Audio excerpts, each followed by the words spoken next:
Hello students, class 11th के math के lecture में आपका स्वागत है। आज हम चैप्टर 1 समुच्चय सेट्स का एक टॉपिक जिसका नाम है interval as subset of R, अंतराल आर के उप समुच्चय के रूप में लेकर आपके सामने प्रस्तुत हुए हैं। तो ये हेडिंग थोड़ी ऐसी है कि समझ में शायद ना आए, तो मैं मोटे मोटे शब्दों में बताना चाहूँगा कि इस टॉपिक में हम करेंगे क्या या वो कैसे हमसे क्वेश्चन पूछेगा। तो आप सभी को ये तो पता होगा कि समुच्चय निर्माण की दो विधियां होती हैं, एक रोस्टर फॉर्म और एक सेट बिल्डर फॉर्म। समुच्चय निर्माण विधि और रोस्टर विधि। तो इसमें या तो वो आपसे उसको समुच्चय निर्माण विधि से अंतराल में चेंज कराएगा या फिर अंतराल से वो आपको कहेगा कि आप इसका सेट बिल्डर फॉर्म बनाइए, समुच्चय निर्माण विधि बनाइए। तो इसमें हम इतना ही करेंगे केवल, और इतना ही पूछता है पेपर में। तो ये है इस हेडिंग की मेन मीनिंग। तो यदि अभी तक आपने मेरा चैनल सब्सक्राइब नहीं किया है तो सब्सक्राइब कर लें, ताकि मेरे द्वारा अपलोड किए गए वीडियो आपको तुरंत मिल सके। और अगर लेक्चर पसंद आए तो उसको लाइक और शेयर करना ना भूलें। तो चलिए शुरू करते हैं आज का lecture, interval as subset of R. तो यहाँ पर जो इंटरवल है वो दो टाइप का होता है, एक ओपन और एक क्लोज्ड, और दोनों को शो करने के अलग अलग तरीके हैं।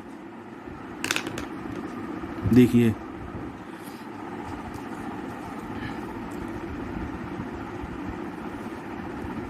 अंतराल, जिसको हम बोलते हैं इंग्लिश में इंटरवल्स। जैसे कि मैं अभी आपको एग्जांपल बोलता हूं,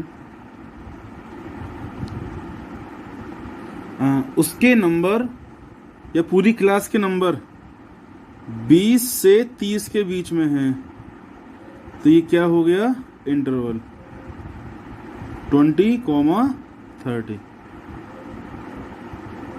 ठीक है। तो इसी तरीके से आपको दो वैल्यू दी होंगी, तो इन्हीं दो वैल्यू को आपको लिखना है सेट बिल्डर फॉर्म में। और अगर सेट बिल्डर फॉर्म दी हुई है तो आपको शो करना है उसको इंटरवल की फॉर्म में। तो इंटरवल आपको मेनली दो टाइप के मिलेंगे, एक तो होता है ओपन इंटरवल,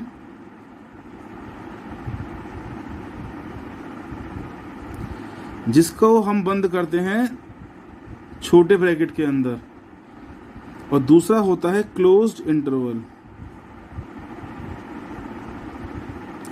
जिसको हम बंद करेंगे बड़े ब्रैकेट के अंदर। ठीक है। अब जो बाकी के दो टाइप और होते हैं वो मिक्स है, जैसे कि एक तरफ से ओपन, एक तरफ से क्लोज। तो यहाँ पर ओपनिंग तो उसकी है छोटे ब्रैकेट से और क्लोजिंग है बड़े ब्रैकेट से। इसका उल्टा भी हो सकता है, ओपनिंग होगी इसके बड़े ब्रैकेट से और क्लोज हो सकता है ये छोटे ब्रैकेट से। ये चार केस पढ़ेंगे आप। तो देखिए पता कैसे पड़ेगा कि कहाँ पर ये ब्रैकेट, कहाँ पर ये ब्रैकेट, कहाँ पे ये, कहाँ पे ये। चलिए इसको भी देखते हैं। तो हम एक सेट लिखते हैं, x such that x belongs to R। एक बात और, जब ये इंटरवल की बात आएगी तो ये इंटरवल हमेशा, या जो x की वैल्यू होगी वो हमेशा रियल नंबर पे लाई करेगी, ना वो नेचुरल नंबर होगा, ना वो होल नंबर होगा, ना वो इंटीजर, ना वो रेशनल, हमेशा रियल नंबर ही होगा। सच, ठीक है जी। अब मैंने यहाँ पे लिखा माइनस का 2 less than equal to x less than equal to 4। अब मुझे इस सेट बिल्डर फॉर्म को लिखना है इंटरवल के फॉर्म में। तो देखिए, जब हम इसकी बात करेंगे छोटे ब्रैकेट की, मतलब ओपन इंटरवल की, तो जो शुरू की और लास्ट की लिमिट होगी वो काउंट नहीं होगी। ठीक है। तो इसका मतलब ये दोनों काउंट नहीं होंगे। और जब क्लोज इंटरवल की बात होगी तो ये दोनों भी इंक्लूड होंगे। तो देखिए क्या मैं कहना चाह रहा हूं। देखिए, अब इस तरीके से दे रखा हो तो कैसे पता पड़ेगा, अगर साइन में लेस देन या ग्रेटर देन और नीचे इक्वल टू का साइन लगा हो तो इसका मतलब यहाँ पर लगेगा बड़ा ब्रैकेट, मतलब ये -2 इंक्लूड होगा। और यदि खाली इक्वल टू नहीं है, या तो लेस देन का साइन है या ग्रेटर देन का साइन है, तो ये हो या ये हो, तो यहाँ यूज होगा छोटा ब्रैकेट। तो देखिए, तो मैं अब ये है कि दोनों तरफ हमको लेस देन इक्वल टू और ग्रेटर देन इक्वल टू दे रखे हैं, तो इसका मतलब ये बंद होने वाला है बड़े ब्रैकेट के अंदर। तो लेस देन इक्वल टू का मतलब क्या होता है कि -2 भी आएगा, मतलब x की वैल्यू या तो इससे बड़ी होगी या इसके बराबर होगी। ऐसे ही x की वैल्यू या तो 4 से छोटी होगी या 4 के बराबर होगी। इतना करना है बस आपको। तो ये हमारा आंसर आ गया। अब एक सेट और देखते हैं।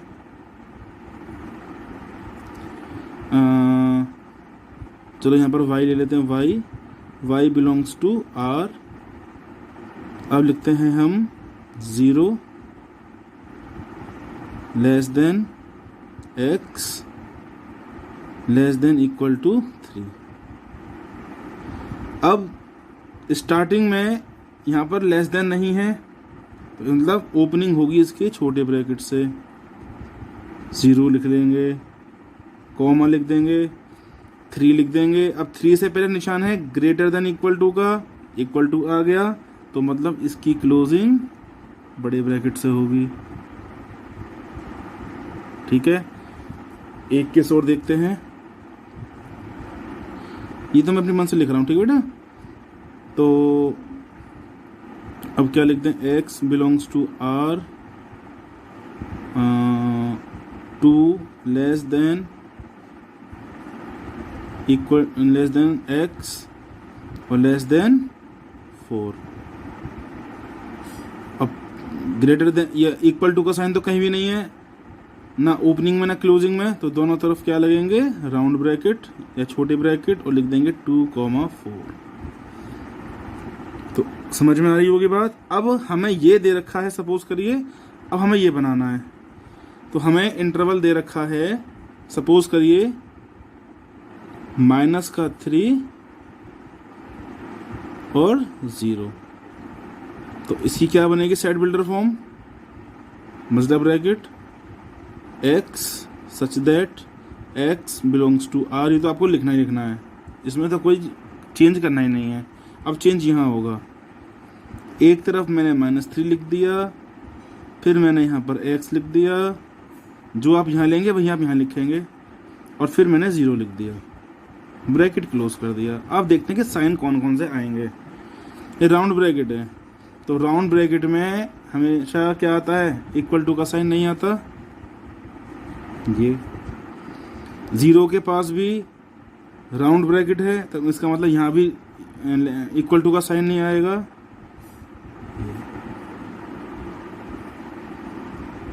अब देते हैं आगे 4,10।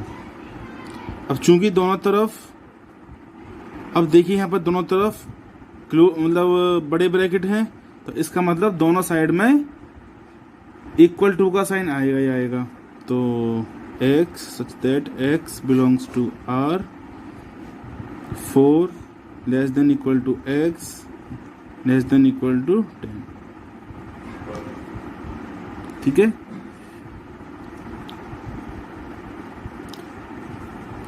अब देखते हैं यदि हमें इस इंटरवल को नंबर लाइन पे शो करना है तो कैसे करते हैं।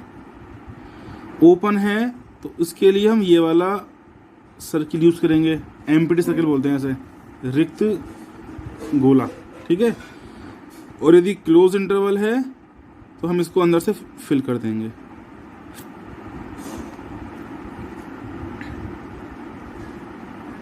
अब देखिए ये नंबर लाइन है,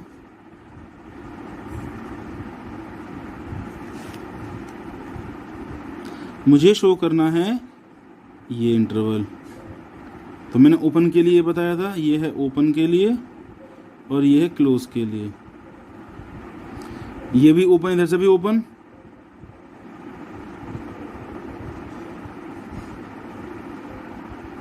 ये हो गया ए, ये हो गया बी।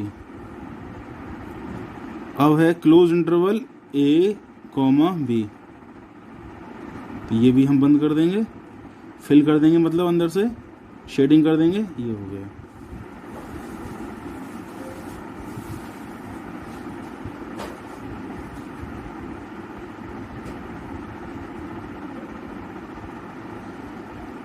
नेक्स्ट है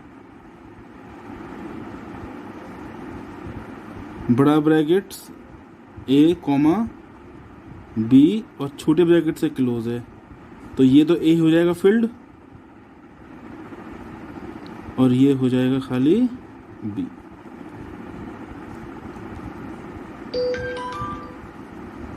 अब उल्टा कर देते हैं, ओपनिंग है इसकी छोटे ब्रैकेट से और क्लोजिंग है इसके बड़े ब्रैकेट से, तो ये तो रहेगा ओपन और ये रहेगा फिल्ड, तो ये हो गया ए और ये हो गया बी।